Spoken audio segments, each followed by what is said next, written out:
Hello, it's Jimmy here at O'Reilly's. I have here a Citroen Berlingo. This is a 1.6 HDI. So we're just running a diagnostic scan here. I'm using the Launch EuroTab 3, this scan tool. So we have some codes here. P1445, additive adding, quantity of additive injected into the particle filter has exceeded the maximum threshold. Now the particle filter must be changed. So it's been to a normal garage who doesn't really know much about DPFs. Now she's come down to me. She's driven over 100 miles or so, I think, to get here. So we've got some other faults here which we're not. Brake lamp, this is in the BSI, so we're not looking at those. That's BSI stuff is just like brake bulbs and whatever. Engine one here that we're looking at. So what that means is basically it calculates how much fluid has gone through the DPF over its lifetime, and now it's just calculated that, you know, this is the end of the life for the DPF. But as long as the pressure is not high, your DPF will be fine. So we're gonna go. I need to go back in there. Sorry, I've went back too far. Let me just go back in and do a scan on the engine system. Sorry, just going to exit that. I want to just go to system selection, engine system, and we'll read the data stream. Exhaust line information. Sometimes they're in different parts of this. Difference in pressure between the particle filter. Sometimes these words are just, you know, differently worded. Weight of soot in the particle filter, total weight of volume of additive remaining in the pouch. Now she's had someone refill the pouch, that's been done, but they said they couldn't do anything about the DPF fault that's there. So that's what I'm here to fix, and hopefully show you how you can fix it yourself. Okay, so we've gone into the live data here. So it's at 7 millibars, which is not really what you'd call a block DPF. Let's hold the revs up to 3000 RPM.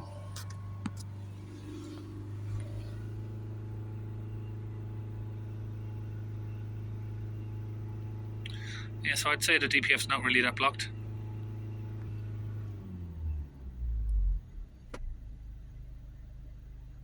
Definitely within tolerance there. So what we need to do is get this calculation here back down. So if I go back from here and exit again, we need to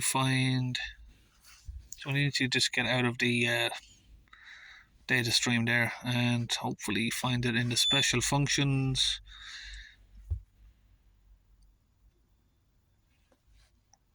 Programming the total quality of additive. Hang on a minute. Quality or quantity? What was the code we have? Was that quality or quantity? That's quantity. And this one was to, maybe they've just mixed up the words. Program of the total quality of additive.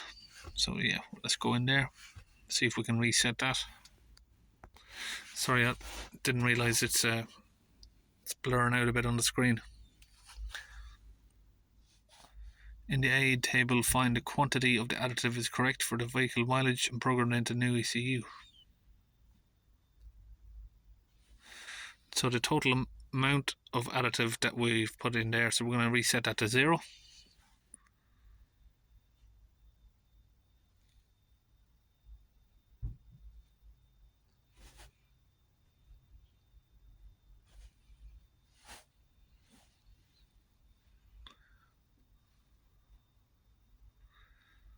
No, this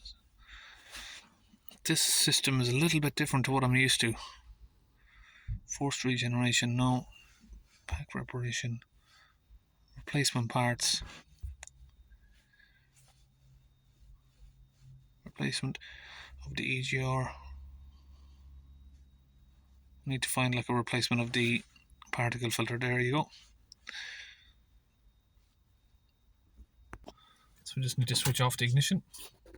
We'll move it over here to the steering wheel where we're a little bit more where we need it. So switch the ignition back on. Learning is completed. So now we need to check if that has reset the total amount of additive that went in. So again, back to exhaust information.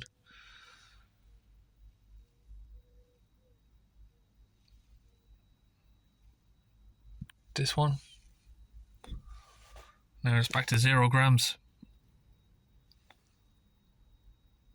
So I'm just going to click a few other items here just to see what they say. Let's click on them.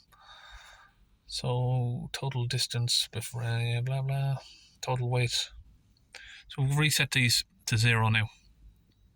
Total weight of additive deposited and the total weight of soot in the filter, 0 grams.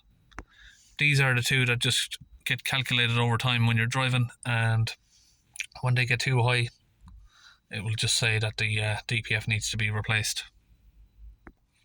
Now we can go back in and read the code. So when you try to clear this code before, it would just come back. Probably should have showed that first, really. But yeah, let's clear the code now. Input the mileage of the car. 137088. Hopefully that's talking about miles, not kilometers. That doesn't really specify.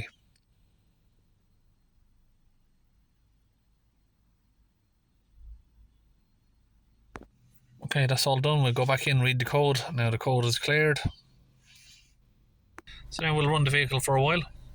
Maybe give it a test drive. And we've got a triangle down there, so we'll have to have a look what that's for. That could mean literally anything, like your doors open or anything. So we can see that triangle there, when it comes up there, we're getting a gearbox fault warning over here. So we'll do another scan on that and see what's going on while we're here. So it shows this code here, brake signal fault, switch. So maybe a brake switch. Just going to clear the code. So clearing the code seems to have got rid of that. So normally when you get this code come up, we normally have to do a DPF clean, but on this case I'd say it probably doesn't need it. But instead we'll just do an intake carbon clean, run one of them through the vehicle just to make sure everything is all cleaned out and everything's working fine. So I'm going to use this laser pedal depressor there. That's the number there in the right corner, 3237. I'm just going to press that up against the accelerator and adjust the acceleration so I can hold the revs up.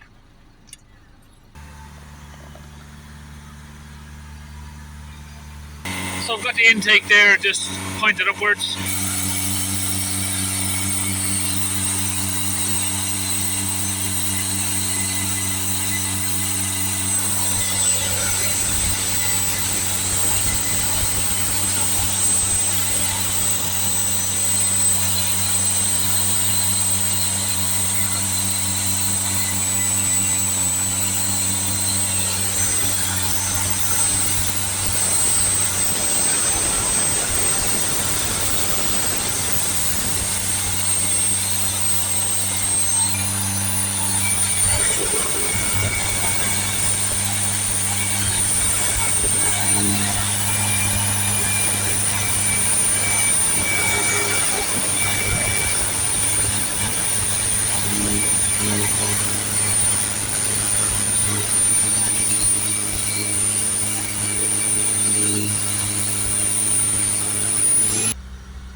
So sometimes when you do a carbon clean on a vehicle, it can affect the DPF pressure. Sometimes the DPF pressure can rise, but it seems fine in this case. Yeah, the reason why that can happen is because obviously some of the soot that you're breaking loose can then get pushed into the DPF.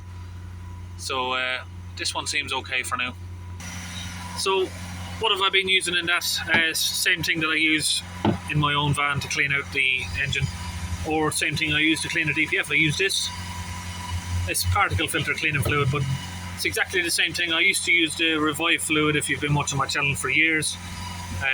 But I've come across this launch stuff and I've started using that for DPF, so why not use it for the intake as well? It seems to work very well for me.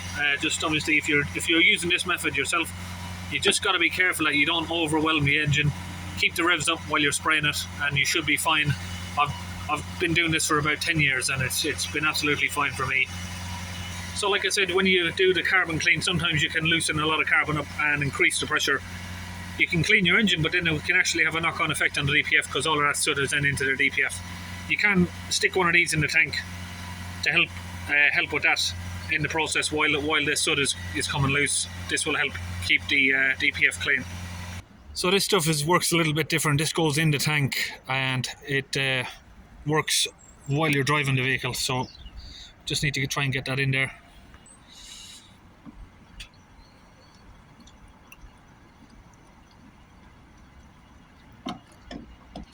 So the last thing to do is just come back in, make sure you haven't got any fault codes.